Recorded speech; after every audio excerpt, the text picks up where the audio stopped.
Ela já é a segunda maior economia do mundo. Seu PIB cresceu 26 vezes desde 1984. Seu mercado de ações quadruplicou de tamanho nos últimos 10 anos. Sem contar que passou de ativo exótico a item de necessidade básica na carteira de muitos investidores. Já sabe do que estamos falando? No Cafeína de hoje nós vamos falar sobre a China e como investir no mercado asiático sem sair do Brasil. Se interessou? Então fique conosco, porque tudo isso e muito mais depois da vinheta.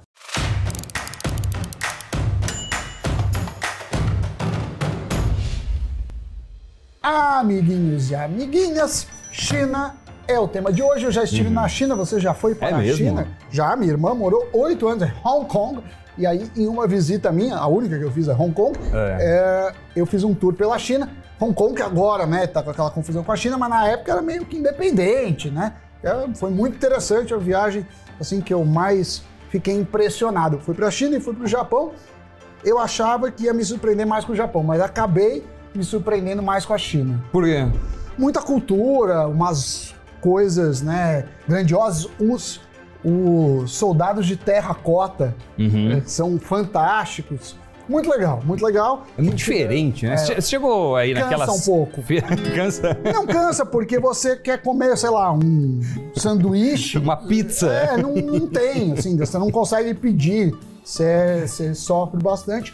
Ninguém falava, eu não sei, hoje, né, falam que em 5 anos muda muito. Isso já deve fazer uns 15 anos que eu estive lá. Não sei como é hoje, mas ninguém falava inglês, muito pouca gente. Os cardápios também só em chinês. E o chinês não é a língua que eu domino entre as... 13 línguas. 13 não, é isso que eu falo. E tem outra coisa, em muitos lugares as pessoas tiravam foto comigo porque eu era o único estrangeiro, o ocidental que eles viram na vida. E eles achavam que eu era americano, que pra eles, se você não tem olho puxado, você é automaticamente americano, porque é a referência dos filmes. E exótico. Muito então, exótico. Se tornou atração turística Sammy Boy na China. Então, a China é o tema deste programa de hoje. O que acontece? A China é a segunda maior potência mundial nos tempos atuais, atrás só dos Estados Unidos. Em 2030, o gigante asiático deve ultrapassar o país americano, que há tempos está lá ocupando o primeiro lugar no pódio. E isso não é achismo de analista não, é sim o resultado de projeções do Fundo Monetário Internacional, o FMI. Só que há quem acredite que isso acontecerá ainda antes. A renomada consultoria Center for Economics and Business Research aponta que em 2028 a China será a maior potência mundial com um crescimento médio anual de 5,7%. O país é o que tem a maior população no mundo, com cerca de 1,4 bilhão de pessoas. De 1980 a 2000, a China foi de 8ª para a 5ª maior economia no planeta. Em 2011, o país assumiu o atual posto de 2º lugar. Se formos fazer uma média, a China cresceu 9% ao ano contra 2% dos Estados Unidos no mesmo período. Em 2020, mesmo com os desafios impostos pela pandemia de Covid-19, o país foi o único no mundo a registrar um crescimento no seu produto interno bruto, com o PIB avançando 2,3%. Além disso, a China anunciou o fim da extrema pobreza 8 anos após registrar uma das taxas mais altas do mundo. Sempre tem que ver com aquela cautela os dados chineses, mas enfim, está feito o registro. São muitas pontas em que o país cresce, e entre elas o mercado de capitais. A China representa hoje 16% do mercado acionário global. Para efeito de comparação, nosso Brasil Veronil, com a nossa B3, representa 1%. Mas, apesar dos altos valores negociados diariamente, o mercado chinês é extremamente limitado. Menos de 6% dos investimentos são provenientes de investidores estrangeiros. E tá cheio de história de chinês comprando um monte de coisa no Brasil, na Argentina, histórias meio estranhas, mas tem histórias. Embora as opções de investimento sejam poucas, os brasileiros que desejam investir na China possuem 3 alternativas principais que a gente resolveu destacar aqui. A primeira são os fundos que replicam índices ou BDRs com lastro em ETFs. A segunda alternativa são os próprios BDRs, os recibos de ações negociados no Brasil com lastro em companhias chinesas. E a terceira alternativa são os fundos de gestão ativa. A China conta hoje com 3 bolsas de valores, 2 na região continental de Shanghai e Shenzhen e uma na ilha de Hong Kong. Gostou da minha pronúncia? É uma pronúncia mais para cantonês, para quem percebeu. Juntas, elas somam um valor de mercado que supera 30 trilhões de dólares. E assim como o Ibovespa, que é um índice negociado, tem o MSCI China. Esse índice reúne cerca de 600 grandes empresas chinesas, sua liquidez diária média de 4 milhões de dólares aproximadamente, e sua rentabilidade no acumulado de 2020 foi superior ao S&P 500, o SP 500, e ao nosso Ibovespa. O setor de maior peso do índice é discricionário, 33%, seguido de serviços e telecomunicações, 22%, financeiro pouco mais de 14%, saúde 5,5%. Para investir no MSCI China, ou seja, buscar uma rentabilidade parecida com a dele, existem 2 opções. Uma delas é o ETF Trend China, também conhecido pelo ticker China 11, China com X nesse caso. Ele é o primeiro ETF do Brasil que replica somente ações do respectivo índice. E esse é um produto com proteção cambial, mas sem a gestão ativa, né? As empresas listadas são as chinesas de médio e de grande porte, que representam cerca de 85% das empresas chinesas com capital aberto. O MSCI China possui uma capitalização total de mais de 2,7 trilhões de dólares, então é muito significativo, e está disponível para investimento, por exemplo, na plataforma da Isinvest. Já a segunda opção são os BDRs de ETFs, liberados ao investidor comum no dia 8 de fevereiro. Essa modalidade replica pelo menos 11 índices globais, estando o MSCI China entre eles. E as empresas chinesas de maior peso nesse índice são muito conhecidas: a Alibaba, a Tencent e a Meituan-Dianping. O Alibaba talvez seja a companhia mais conhecida, já que o grupo é considerado a Amazon da China.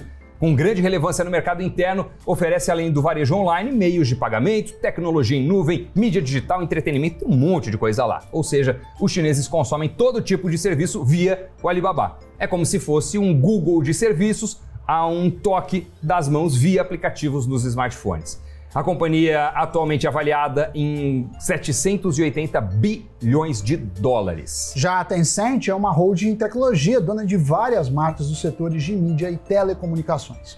É uma das maiores empresas de internet do mundo e atua em diversos ramos, como mídias sociais, que inclui o WeChat, né? O WhatsApp chinês, música, portais de internet, comércio eletrônico, sistemas de pagamento e inteligência artificial, além de soluções tecnológicas. Em 2014, ela se tornou a maior empresa de games do mundo. Por meio de sua controlada, a Riot, ela criou o lendário game League of Legends, além da participação na Epic Games.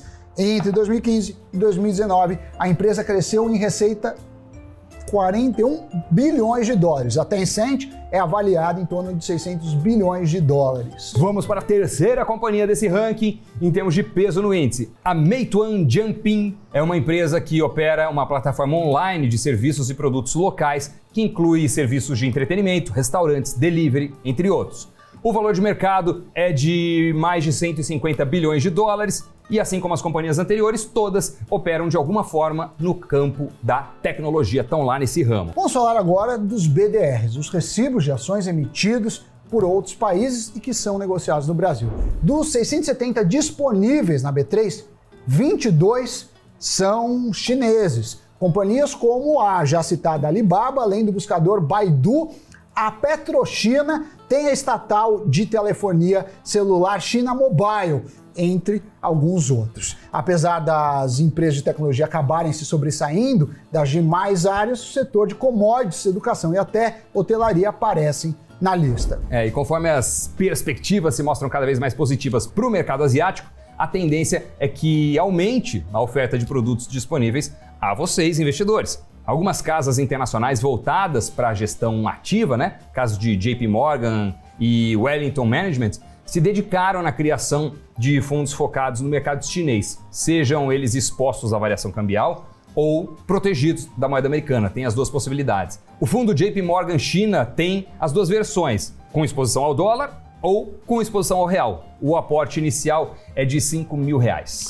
E também tem o fundo de ações Wellington All China Focus Equity Fund, ele é protegido do câmbio, sua aplicação mínima é de R$500. Porém, esses fundos internacionais de gestão ativa estão disponíveis apenas para investidores qualificados, que são aqueles com investimentos acima de R$1 milhão. A justificativa é devido ao risco que esses fundos apresentam, já que estão mais expostos a ativos globais, inclusive acima do que a CVM permite. O ponto positivo desses fundos é o fato de você delegar para um gestor profissional o trabalho de se posicionar do ponto de vista das alocações, o que fazer com a carteira, né? Você passa para um profissional do ramo. Os gestores conseguem fazer trocas de posições com muita agilidade, trabalham com isso, seguem o mercado minuto a minuto, a função deles, né? Além disso, não existe uma necessidade de estudar companhia por companhia da carteira, caso você opte por investir em um fundo. Cada divulgação de balanço financeiro, a análise setorial, tudo isso acaba ficando a cargo do gestor, que é remunerado para esse fim. Obviamente. No caso dos BDRs, o ideal é que se conheça mais a empresa em que você se interessa, além do setor que ela atua. A Isinvest, né, nossa parceira de longa data, inclusive aqui no Cafeína, disponibiliza todos os meses uma carteira de BDRs recomendada pelos seus analistas. Eles fazem um estudo detalhado e te ajudam a saber quais os prós e contras de vários deles. Mas como aqui a gente não fica só no blá blá blá, não iremos aprofundar ainda mais. De que forma, Sammy Boy? Nós vamos deixar a lista com os 22 BDR chineses negociados no Brasil e os seus respectivos códigos na descrição deste vídeo. Caso você esteja vendo no YouTube ou no portal do Invest News, show! Caso você esteja nos ouvindo neste momento, pode entrar lá no YouTube, no nosso canal e procurar um a um, tá bom?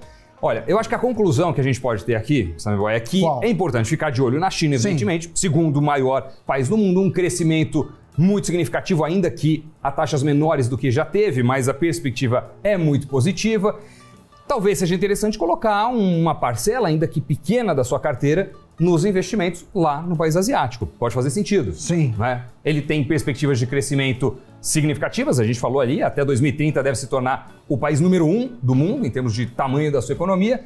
E se você for um investidor ou investidora focado ou focada no longo prazo, também pode ter essa opção de estratégia no seu portfólio. Pode ter este ativo lá. Sem contar que é uma forma de diversificação, expor a carteira a ativos internacionais, diferentes partes do mundo, não focando só em Brasil ou até só em Estados Unidos, ajuda a reduzir riscos políticos, geográficos e por aí vai, Dori. Fora o que é chique você falar que tem parte do seu patrimônio em ativos chineses. Como anda a China nesse momento? Como anda? Você acorda de manhã e você vai, como fechou as bolsas na Ásia? E aí você pode ficar feliz. Ou triste, é muito chique. Quebramos alguma coisa aqui. Já vamos recompor. É chinês, não? Deve ser. Já vamos recompor aí as perdas desse momento, enquanto vocês assistem o Giro de Notícias. E o Spotify está mirando alto. A plataforma pretende se tornar um grande hub para conectar criadores de conteúdo, anunciantes, artistas e podcasts. A companhia está inaugurando em 80 países de uma só vez, com a tradução do app para 36 novos idiomas. As ações da companhia subiram na Bolsa de Nova York após a divulgação da estratégia de crescimento da empresa.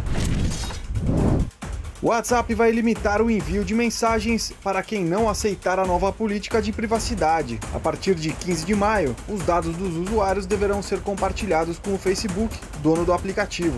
O objetivo é que estes dados sejam usados para direcionar anúncios no Facebook e no Instagram. Caso os usuários não aceitem as novas regras, o envio e leitura das mensagens pela plataforma ficarão restritos. Os Estados Unidos ultrapassaram na segunda-feira as 500 mil mortes por Covid-19. Segundo o levantamento da Universidade Johns Hopkins, o país é o mais afetado pelo coronavírus, liderando a lista de casos confirmados e óbitos pela doença.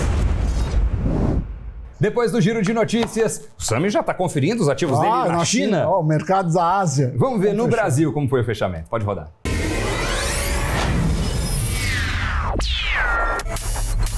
O Ibovespa fechou em queda de 4,9%, pressionado pela derrocada da Petrobras. O índice encerrou o pregão aos 112.667 pontos. Entre as maiores altas do dia, o destaque foi das lojas americanas devido à proposta de fusão com a B2W, seu braço digital.